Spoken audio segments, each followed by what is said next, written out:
The Devil's Heart.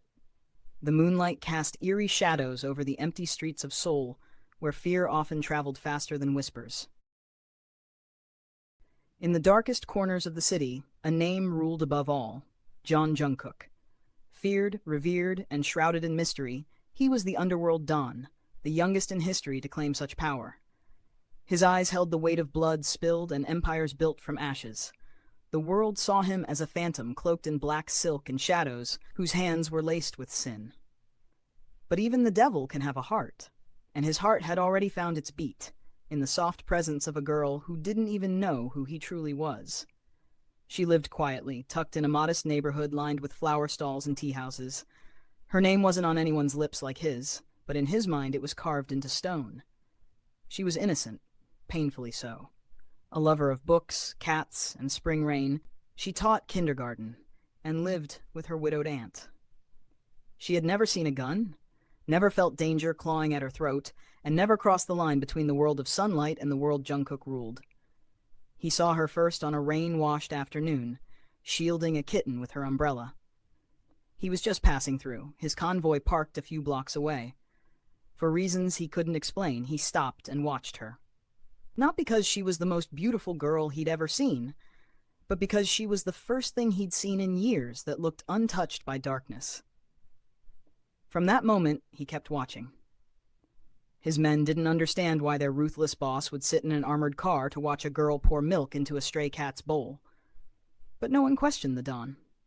He didn't speak to her, not at first, just watched her from a distance, always ensuring she was safe.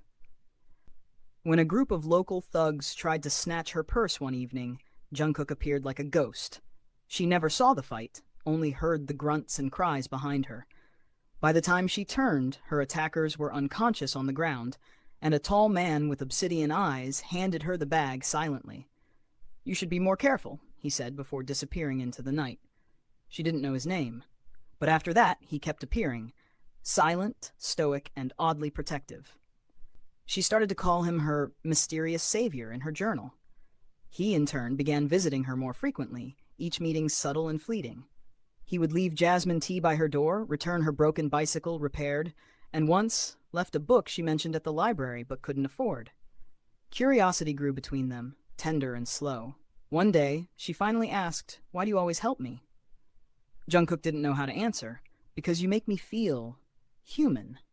She smiled, not understanding the depth of that truth.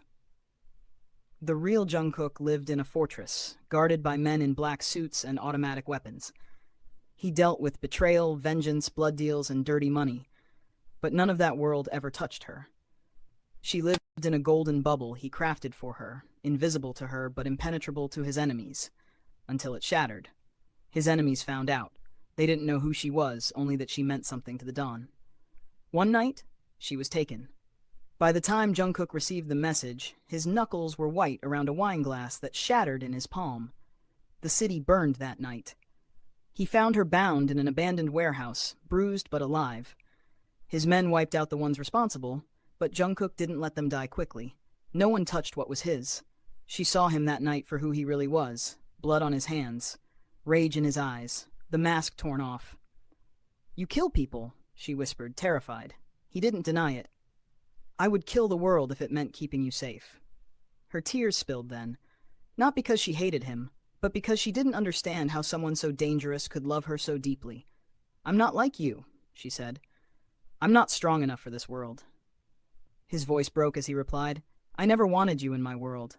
I just wanted to keep you close, far away from it." For days, she avoided him, confused, torn.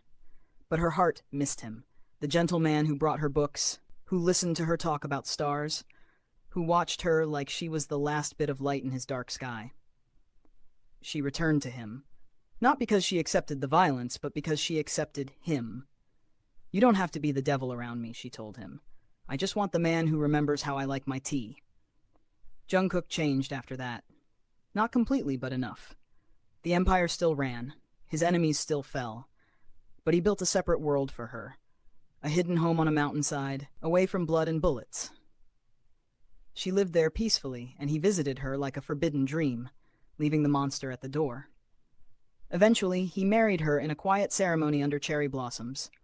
No reporters, no gunmen, just vows exchanged in whispers and tears. And though the world still feared Jeon Jungkook, the ruthless Underworld Don, only she knew the man who slept holding her hand, who whispered poetry into her hair, and who once paused a war to bring her lilies from a garden she loved. In her arms, the devil found heaven, and she, in loving a monster,